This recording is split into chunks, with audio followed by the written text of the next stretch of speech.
Conservative new media viewers, it's been just 4 days since Charlie Sheen launched his famous new internet talk show named Sheen's Korner. Last night, Charlie put up his 4th installment of the series, titled Episode 4, Building the Perfect Torpedo. The program was about 8.5 minutes long, and you will probably want to watch it before listening to our own review here. We will include a link to the official YouTube version of that video in the video description below and place an annotation you can click on the video screen right now, which will take you to the official Sheen's Korner video. As you probably recall, CNN did a review of the first episode of the show, which aired this past Saturday. We will place a link to that video in the video description below, as well as connect to it now on the video screen with an annotation you can click in order to watch that review. In our review of that first episode of Sheen's Korner, we pointed out both our feeling that the show had been a success, as well as went over some of the things we thought Charlie and his team could do better to make the show stronger.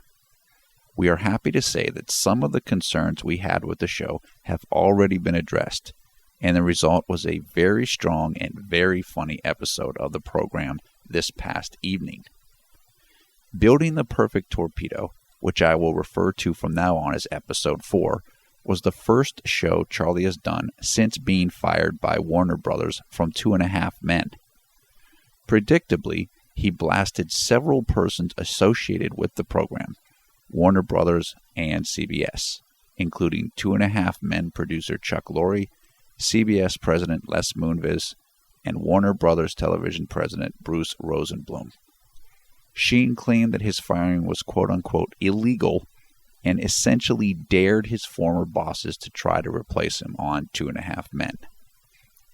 Sheen apparently teased that this show would be the final Sheen's Korner, but I did not get that impression from watching it, unless Sheen means final in the sense that he could rename and or revamp the show's format.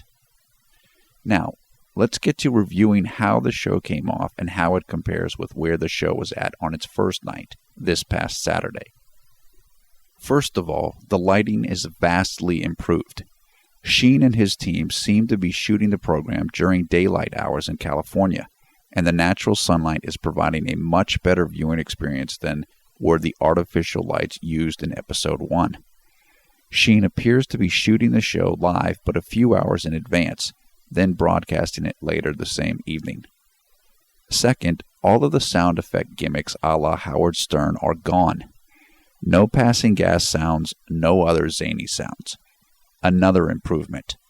It's not that no sound should be used, in my opinion, but that Sheen doesn't need cheap sound gangs. And he and his team apparently agree with that assessment. Third, the show is now just Sheen, or it is primarily focused on Charlie Sheen and not a studio full of people, as was the case in Episode 1. Again, that was more of a Howard Stern type format, with various of Sheen's associates playing the roles of Robin Quivers, Baba Booey, and Jackie the Joke Man. However, Charlie is having some guests on, as I suggested might be a good idea. In episodes 2 and 3, Charlie spoke with several people, I believe, on the phone. He also had one of the goddesses, Natty Napalm, come on the program in one of the last 2 shows. But the focus is on Charlie Sheen, as it should be. He is the star. He is the reason why people are watching, and it is good that the emphasis has been placed completely on him. Another improvement. Fourth, the time of the program has been dramatically reduced. Episode 1 was around 50 minutes. Contrast that with Episode 4 tonight, which ran just under 9 minutes. As I mentioned in the review of Episode 1, it is very difficult to fill 50 commercial-free minutes of a live broadcast. And, as any internet video producer such as myself could tell you, you are very likely to lose a good chunk of your audience after the first 10 minutes or fewer of the show. So what's the solution? Cut down the show time, which is exactly what Team Sheen did. The YouTube generation is conditioned for 5-minute video clips, not 50-minute marathons. Another improvement win here by Team Sheen. Finally, Sheen tonight used a teleprompter for his delivery. I think this was a great idea. Now, I have already seen at least one media reviewer rip Sheen for doing this. Poppycock. What that reviewer, in my opinion, probably wanted to see was Charlie rambling incoherently and hurting his image with the public. Instead, Sheen got off some brilliant lines tonight that fully utilized his acting and oratorical skills.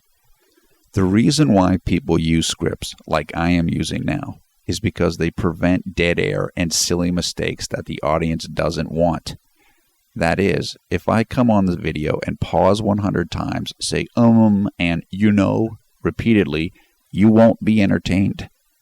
How do you get around that problem? You write a script and work from a script.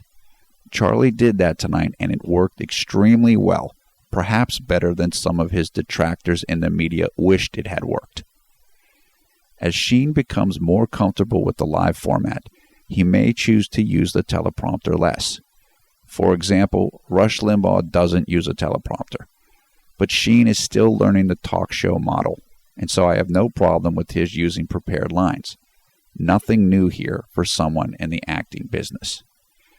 This leads me to my overall assessment of episode 4. This was a home run. Exactly what Charlie and his team were looking for, in my opinion, when they conceived of doing the show.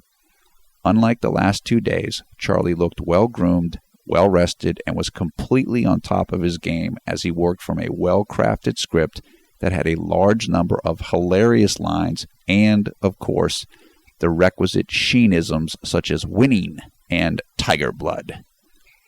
Here's the bottom line, folks. Charlie Sheen is a professional actor, a professional entertainer. He is far better in front of the camera than most people, and infinitely better in that setting than the people he is currently feuding with. So, if you give him even a halfway decent setup in front of the camera, he will deliver. And that's precisely what he did tonight. In just 3 short days, Team Sheen has completely made over and improved Sheen's Korner.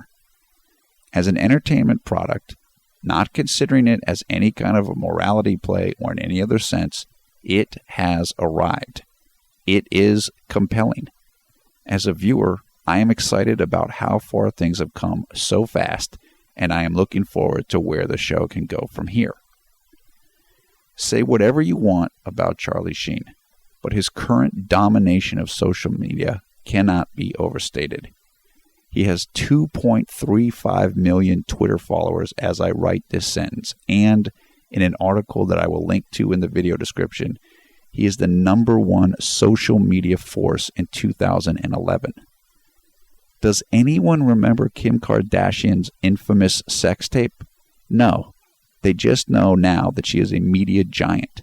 They don't remember and don't really care, in my opinion, how she got there. The point here is that many people think Charlie Sheen is just a crazy guy who perhaps should not be making videos for the internet. And I'm not saying that Sheen doesn't have some issues that he is working through, but his internet marketing strategy is working brilliantly because, in the end, even if you feel you're watching a crazy guy, you're still watching. And that means Charlie Sheen and his Adonis DNA are winning, and doing so in grand fashion. For Conservative New Media, this is Paul F. Villarreal.